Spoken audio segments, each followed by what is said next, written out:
नमस्कार दोस्तों। आज हम आपको कुरुक्षेत्र में कौरवों और पांडवों की लड़ाई के बारे में बताएंगे।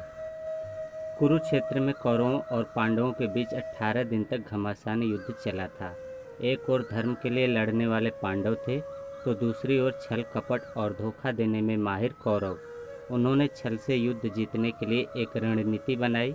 उनकी योजना थी कि वो अर्जुन को युद्ध में उलझाकर चारों भाइयों से दूर ले जाएंगे और फिर युधिष्ठिर को बंदी बनाकर युद्ध जीत लेंगे।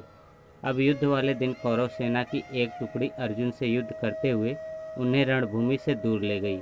वहीं गुरु द्रोणाचार्य ने युधिष्ठिर को बंदी बनाने के लिए चक्रव्यूह की रचना की, जबकि पांडवों में सिर्फ अर्जुन को पता था कि चक्रव्यूह को कैसे तोड़ना है।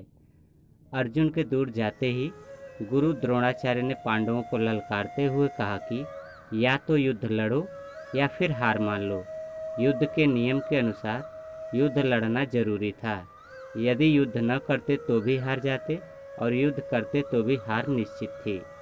अब धर्मराज युधिष्ठिर को कुछ सूझ नहीं रहा था कि क्या करें और क्या ना करें। उसी समय धर्मराज युधिष्ठिर के सामने एक युवक खड़ा हुआ और कहा, काका श्री, मुझे चक्रव्यूह को तोड़ने और युद्ध करने का आशीर्वाद दीजिए।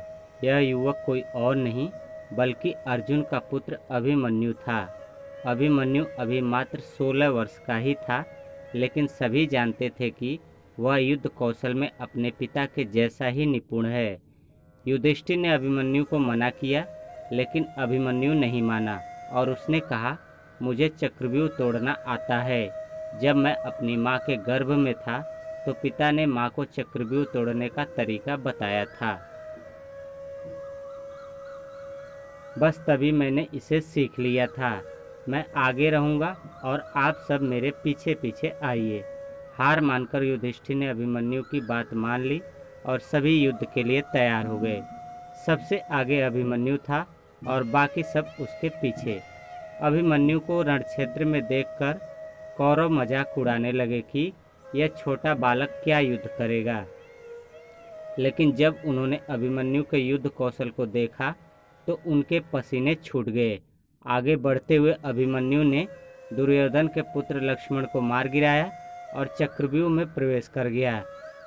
उसके चक्रव्यूह में प्रवेश करते ही सिंधु के राजा जयद्रथ ने चक्रव्यूह का द्वार बंद कर दिया ताकि चारों भाई चक्रव्यूह में प्रवेश न कर पाएं। अभिमन्यु आगे बढ़ता जा रहा था। उसने एक एक करके सभी योद्धाओं को हरा दिया, जिनमें स्वयं दुर्योधन, कर्ण और गुरु द्रोण भी शामिल थे। किसी को कोई उपाय समझ नहीं आ रहा था। तभी कौरवों के सभी महारथियों ने एक साथ मिलकर अभिमन्यु पर हमला कर दिया। किसी ने उसका धनुष तोड़ दिया तो किसी ने रथ। इसके बावजूद अभिमन्यु नहीं रुका। उसने रथ का पहिया उठाकर युद्ध करना शुरू कर दिया।